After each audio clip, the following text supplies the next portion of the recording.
Student, तो आज हम स्टार्ट करते हैं क्लास 9 चैप्टर 2 पॉलिनोमियल एक्सरसाइज 2.5 का क्वेश्चन नंबर 3। तो पहले हम क्वेश्चन पढ़ेंगे, उसके बाद हम सॉल्व करेंगे। हमारा क्वेश्चन है factorise the following using appropriate identities. हमें ये फैक्टराइज करने हैं, ये तीनों पार्ट आइडेंटिटीज लगा के। कुछ आइडेंटिटीज होती हैं इस चैप्टर में, जो कि मैं आपको लिंक में दे दूंगा इस चैप्टर में, और इस एक्सरसाइज में आइडेंटिटीज यूज करके ही हमारी ये पूरी एक्सरसाइज हो जाएगी। अब हम इसका पहला पार्ट देखते हैं। पहला पार्ट है हमारा 9x² plus 6xy plus 5y²। ये इसमें एक आइडेंटिटीज लगती है जो आपको बताता हूँ एक बार। a² plus b² plus 2ab equals to में a प्लस बी का होल स्क्वायर होता है, होल स्क्वायर। ये इसी तरह है a² यानी कि 9x², b² यानी कि y² और 2ab यानी कि 6xy इजिकल्स टू में a प्लस बी का होल स्क्वायर हो गया। अब ये दो तरीके से होता है, एक तो इस तरीके से कि मिडिल स्प्लिटिंग टर्म कर दें इसकी, तो वो क्लियर आ जाएगा निकल के, और एक दूसरा तरीका होता है कि इसके तरीके से हम करते रहें इसे। जैसे कि a² है तो x² तो है, और 9 का रूट क्या होता है हमारा 3 का होल स्क्वायर और 9 होता है, तो 3x² आ जाएगा। ओके, एक बार ऐसे करके दिखा देता हूँ और दूसरी बार। तो पहले तो आपको यही करके दिखा देता हूँ। तो 3x का होल स्क्वायर प्लस y का whole square plus 2 into x into 3x और इंटू y। ओके, तो 3x प्लस y।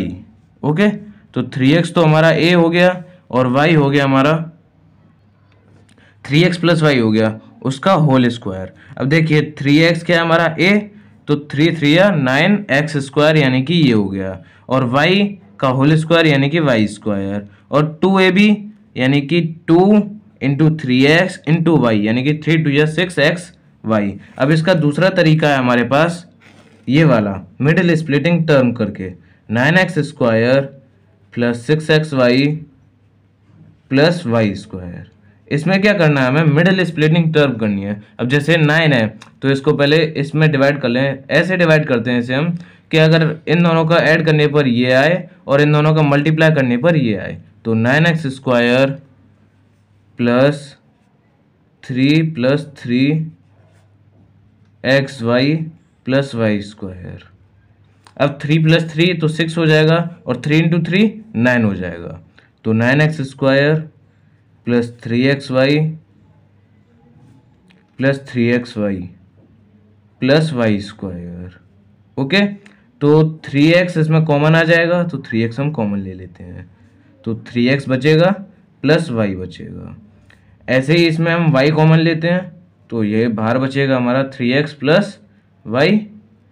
मैंने आपको पहले ही बताया, अगर हमें चेक करना है कि कैसे होता है ये सही, हम कैसे पता करें कि ये हमारा सही हो रहा है, तो 3x प्लस वाई और 3x प्लस वाई ये हमारा ब्रैकेट जो आता है वो हमेशा सेम आएगा, तो 3x प्लस वाई कॉमन ले लेंगे और 3x प्लस वाई हो जाएगा।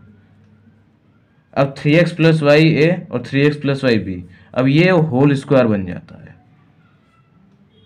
3x प्लस वाई का होल स्क्वायर। जैसे a माइनस बी और a प्लस बी हमारा a² माइनस b² बन जाता है, ऐसे ही a प्लस बी और a प्लस बी हमारा a प्लस बी का होल स्क्वायर बन जाता है। अब देखिए दोनों का आंसर बिल्कुल सेम आ रहा है, दोनों तरीके ही इजी रहते हैं। अब आपकी मर्जी जो आपको सूटेबल लगे। अब हम इसका सेकेंड पार्ट करते हैं। हमारा सेकेंड पार्ट है हमारा 4y² minus 4y plus 1। Second part है हमारा 4y² माइनस 4y प्लस 1। अब हमको इस क्वेश्चन को हम इस तरीके से करते हैं, चाहे तो इस क्वेश्चन से भी कर लें, इस तरीके से भी कर सकते हैं, आंसर सेम आएगा। तो हम इस तरीके से करते हैं, तो 4y² अगर इसकी स्प्लिटिंग टर्म करेंगे तो माइनस बाहर और 2 प्लस 2 आ जाएगा, y बाहर लेंगे प्लस 1, तो y² 4y² minus 2y minus 2y। अब माइनस 2y करेंगे तो 4y, और इन दोनों का मल्टीप्लाई करेंगे तो 4y² प्लस 1। अब इसमें से कॉमन क्या आ रहा है हमारा 2y कॉमन आ रहा है, तो 2y कॉमन लेके हम इसमें क्या बचेगा हमारा 2y माइनस 1। अब इसमें क्या कॉमन लेंगे 1 लेंगे कॉमन, क्योंकि इसमें कोई कॉमन ऐसा आ नहीं रहा, तो यहाँ पे बचेगा हमारा 2y माइनस 1। ये सब्ट्रैक्ट और एडिशन के इसमें दिक्कत में बहुत बच्चे फंस जाते हैं, आप एक बार ध्यान से करिएगा।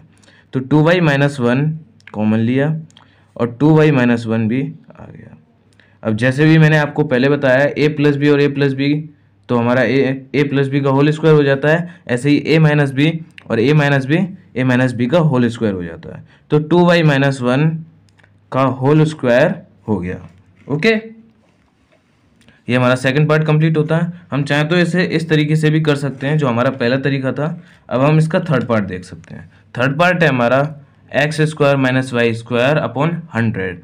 अब मैंने आपको क्वेश्चन सेकंड में एक फॉर्मूला बताया था, वो ये था x square minus y square is equals to में एक्स माइनस वाई और एक्स प्लस वाई। ये आपको फॉर्मूला बताया था। ये फॉर्मूला ये है एक्स माइनस वाई और x plus y x square minus y square होता है। जैसे कि ये एक्स माइनस वाई और एक्स माइनस वाई, तो एक्स माइनस वाई का होल स्क्वायर हो जाएगा। अब इसमें एक्स स्क्वायर क्या हमारा ये और वाई स्क्वायर क्या हमारा ये, तो इसे हम किस तरीके से तोड़ सकते हैं। तो एक्स माइनस वाई यानी कि एक्स माइनस, पहले एक और चीज़ देख लीजिए अब इसमें, वाई स्क्वायर अपॉन 10 का भी स्क्वायर होता है हमारा। ओके, तो 10 का whole square is equals to में x square minus y upon 10 का होल स्क्वायर। अब हम आगे इसे कर सकते हैं। ओके, तो आगे होगा हमारा तो एक्स एक्स और वाई वाई, तो इसे हम लिख सकते हैं एक्स माइनस वाई अपॉन 10 का और x plus y upon 10। Okay, अब एक्स माइनस वाई और एक्स प्लस वाई हमारा बन गया। अब इन दोनों का हम स्क्वायर करेंगे, मल्टीप्लाई करेंगे, तो हमारा आंसर यही आएगा, ये वाला। हमें ये बात ध्यान रखनी है, यहाँ पे 100 है, हम डायरेक्ट इसमें 100 नहीं लिख सकते, इसमें हमें 10 का होल स्क्वायर करना ही पड़ेगा, क्योंकि हमें ये पूरा वाई है हमारा, ये सिंगल वाई नहीं है, ये हमारा पूरा वाई है। अगर ये फ्रैक्शन में नहीं होता और ये पूरे में होता तो हम इसका पहले सब्ट्रैक्शन अलग अलग करते, तब जाके ये आंसर होता। हमारी ये वीडियो यहीं ख़त्म होती है। अगर हमारी वीडियो अच्छी लगी हो तो लाइक करें, शेयर करें, सब्सक्राइब करें। Thanks for watching.